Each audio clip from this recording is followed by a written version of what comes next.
Igalang mo ang iyong ama at ina. Sa gayoy mabubuhay ka ng matagal sa lupaing ibinibigay sa inyo ni Yahweh na inyong Diyos. Madaling magbigay galang kapag mabuti, maunawain, at madaling mahalin ang isang tao. Ngunit mas nagiging mahirap ito kapag nakikita natin ang kanyang mga pagkukulang.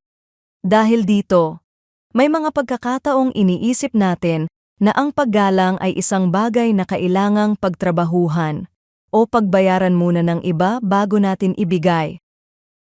Sa utos na ito, hindi nagsimula ang Diyos sa pagiging karapat-dapat ng mga magulang. Nagsimula siya sa responsibilidad ng mga anak.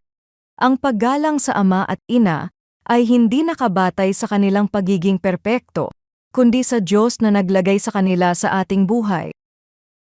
Hindi ibig sabihin nito na laging tama ang mga magulang o wala silang pagkakamali. Ang mga magulang ay makasalanang tao rin na nangangailangan ng biyaya ng Diyos. May mga pagkakataong sila ay nagkukulang, nagkakamali, at nakasasakit pa nga. Subalit kahit sa gitna ng katotohanang iyon, nananatili ang tawag ng Diyos na igalang sila. Makikita ang paggalang sa maraming simpleng paraan. Sa paraan ng ating pakikipag-usap, sa pakikinig, sa pagpapahalaga sa kanilang mga payo, at sa pag-aalaga sa kanila habang sila ay tumatanda.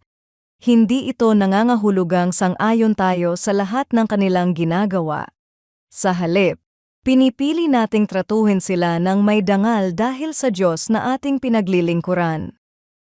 Sa isang panahon kung saan madalas na inuuna ang sariling opinyon at kalayaan, ipinapaalala ng Exodus chapter 20 verse 12 na may kagandahan sa pusong marunong gumalang.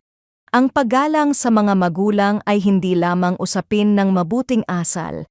Ito ay isang paraan ng pagpapakita ng pagtitiwala at pagsunod sa Diyos. Kapag natututuhan nating igalang ang mga may otoridad na inilagay ng Diyos sa ating buhay, mas natututo rin tayong magpasakop sa Kanya at sa Kanyang karunungan. Ang mga utos na ito ay ibinigay hindi upang maging pabigat sa atin, kundi upang gabayan tayo sa isang buhay na nakalulugod sa Kanya. Panginoon, tulungan mo akong magbigay galang sa aking mga magulang sa paraang nakalulugod sa iyo. Kapag nakikita ko ang kanilang mga pagkukulang, ipaalala mo sa akin na sila rin ay nangangailangan ng iyong biyaya, tulad ko. Ito ang aking dalangin sa pangalan ni Jesus. Amen.